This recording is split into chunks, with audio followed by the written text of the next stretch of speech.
And thanks so much for being with us here on Morning Live. Now, Corruption Watch has created and launched a new open data interactive police accountability tool that will help ordinary South Africans to access information about police stations and services. The new tool, called Veza, which loosely translates to show or expose, is the first of its kind. And Corruption Watch say that the concept for the police accountability tool stemmed from regular complaints which they receive from the public about the police's alleged abuse of power and lack of service delivery. Kavisha Pillay is the head of stakeholders and campaigns at Corruption Watch, and she joins us now to talk more about this. Kavisha, thanks for your time. Welcome to Morning Live. Hi, good morning, and thanks for having me. So, firstly, how exactly does the Veza tool work, and how will it keep the South African police service accountable? So the tool itself has 6 main features. The first thing that the audience or the public can do is they can report incidences of police misconduct and corruption.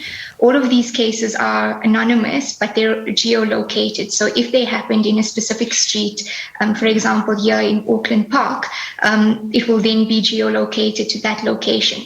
The second thing that the public can do is access trends and patterns of corruption, and that is based on all of the whistleblower reports that we're receiving. So like I said, if there's a number of reports happening in a specific street in Auckland Park, you'll then be able to see, okay, that's a particular hotspot for police corruption and misconduct.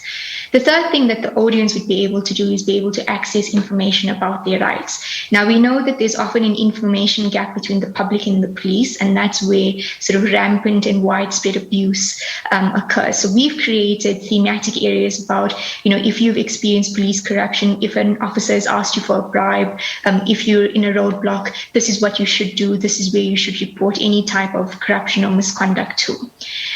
The fourth thing, and this is now the sort of main feature of the tool, is that audiences for the first time will be able to access information about their police stations beyond just their locations and their contact details. So we've managed to gather data about all 1,150 police stations in the country, including their budget allocations, including their resources, including their posts and personnel. And this is really important because it shows, where some police stations are really well resourced, and you'll find what our initial insights are showing us is this is happening in more affluent areas versus a lot of police stations in more vulnerable communities are very under-resourced.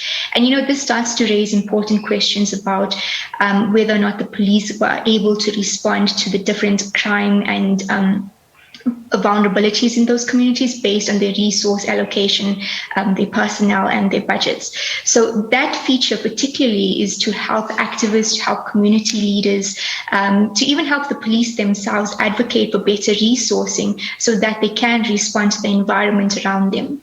The fifth feature allows the public to rate their police station based on their personal experience. You can rate your police station based on their assistance, their response time, their professionalism, communication, etc. And then the last thing is that we don't want, this is not a police bashing tool. This is not a tool to antagonize the police. We believe that there's a lot of good and ethical cops who work tirelessly to keep our country and our community safe. And we think that it's important to acknowledge those cops. So we are asking the public to be able to submit nominations on, honest and ethical cops, and be working with various social partners to be able to profile those individuals. So that's the sort of 6 key features that we've developed. We will, in our pilot phase, we will be developing more features as we go along. But the important thing to take away here is, this is a sort of innovative step that we've had to take to address systemic and pervasive police corruption by ensuring that there is transparency. I think investigating, individual acts and sometimes, petty bribery that occurs on a daily basis is really difficult because, whistleblowers will say to you, a police officer asked me for a bribe, but they don't know the name of that officer. They don't know the rank. They don't know, the exact details of that case, or they don't have a paper trail. So it's very difficult to follow up. So in those types of situations where where we know there's a lack of accountability and high rates of impunity in the SAPs, we need to be able to innovate our response. And this was one of the interventions that Corruption Watch thought would be able to shine a light on what's going on in the police services, make it more transparent, and also try to foster a more cooperative type of community policing and build some sort of trust between the public and the police, because we know that there's definitely that deficit currently in South Africa. Indeed, there is, and some really fabulous, aspects to this tool, to this Veza tool. A few questions, though, with regard to the information that you ultimately collect. What are you going to do with that? And secondly, also, what are the safeguards against people who may try to abuse the system by laying false charges or claims against police officers? Sure. So the process that we went about to collect the data was through submitting a number of promotion of access to information applications to the SAPs.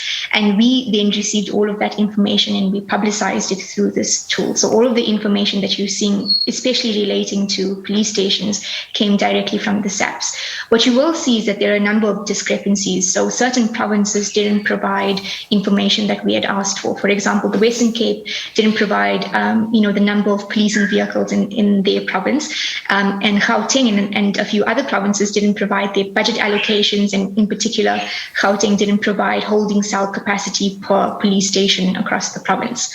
Now, there's no reason for why this information was withheld. All of the information that we've requested does not pose a security risk. It's actually in the public interest. So what we're trying to do going forward is make sure, firstly, that all of the provinces submit the information that is requested, because that's then important to do comparative analysis to see, which provinces are getting what allocation and so on. If I may, Kavisha, if I could, we're just running short of time.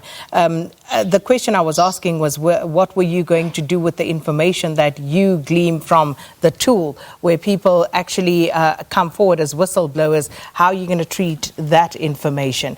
And then also, as I said, the safeguards against abuse of the tool. Sure. Thank you. So what we've done is that all of the information that we're getting from whistleblowers that will be geolocated, that will be able to point out trends and patterns of corruption. So we're no longer looking at individual cases. We're going to start looking at cases collectively. And when we start to see those patterns, we'll then work with law enforcement agencies and other partners to make sure we can then address these problems, either through sting interventions or through other measures. But that essentially forms a type of intelligence, a crime intelligence of where police corruption hotspots exist across the country. What we do in terms of safeguarding, and I mean, this is the thing, is that you can't completely safeguard, but if you're seeing that there are a number of reports coming from a specific place, we can then see that that place is a particular problem, and that it's not just an individual case or a once-off case. So we're looking at these reports in the collective, and that then starts to reduce, any type of, abuse that may take by people who are just wanting to bash the police. Well, Kavisha, we're going to have to leave it there, but thanks so much to you for speaking to us about this new innovation. Looking forward to seeing how it works, and maybe we can catch up on that later on. Thank you so much, Kavisha Pillay from Corruption Watch, talking to us about the new Veza data interactive tool that will keep the South African Police Service accountable for their actions. Fascinating, the sort of information that you'll be able to access there in terms of spend, in terms of just the resources available, and of course, more importantly, knowing your rights as a citizen when it comes to dealing with the South African Police Service members. That's where we'll leave that one. It's time for sports.